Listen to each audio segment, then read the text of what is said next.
I was asked about not trusting people. So here's what was true for me. That was a phrase I used a lot, particularly in middle school and high school. Oh, I don't trust this person. Oh, you can't trust that person. Then I got clear. I had been spending a lot of time doing what I could to ensure that I would not experience hurt or pain, right, in the form of betrayal or lying or whatever it was. I was doing my best to be guarded against future pain, hurt, upset, heartache. So the not trusting people statement had nothing to do with them, because I can trust that you will do for you. I will trust that you will continue to behave the way you've always behaved until you show me something different, right? And in particular, show me something different that has become habitual or a pattern.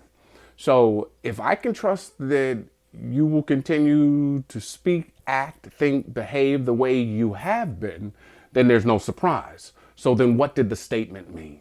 The statement meant that I couldn't trust myself to bounce back from the harm. I couldn't trust myself to bounce back if I was harmed, was betrayed, was injured, was hurt, was disappointed.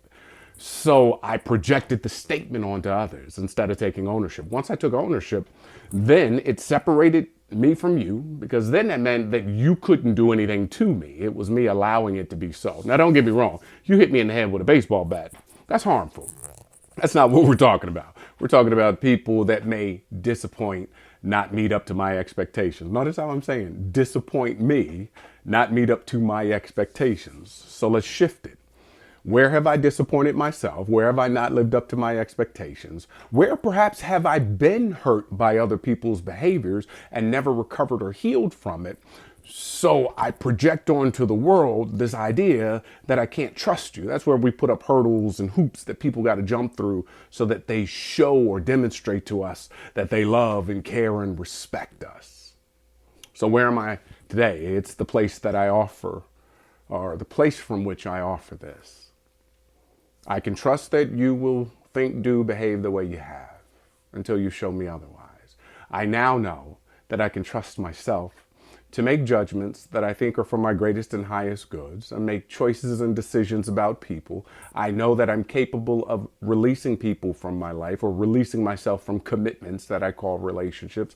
I'm also equipped with enough skills and tools that if I do experience harm or injury, we're talking about mental or emotional harm or injury, we can leave the physical stuff out, that I can take a breath, I can say a prayer, I can meditate, I can go for a walk, I can jump into an oxygen tank.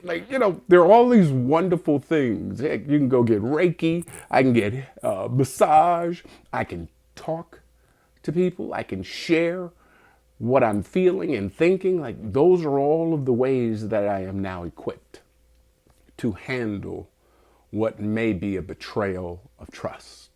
So my offering for your journey is, if you hear yourself say that you can't trust the other person, allow that to be true, in as much as you can allow it to be true that you may not trust yourself to be able to recover. And if that's the case, then you may identify a skill or some tool that you need in this moment in your life, that if you had it, then you would find that there's the ability to trust yourself as you move through whatever that situation or experience may be.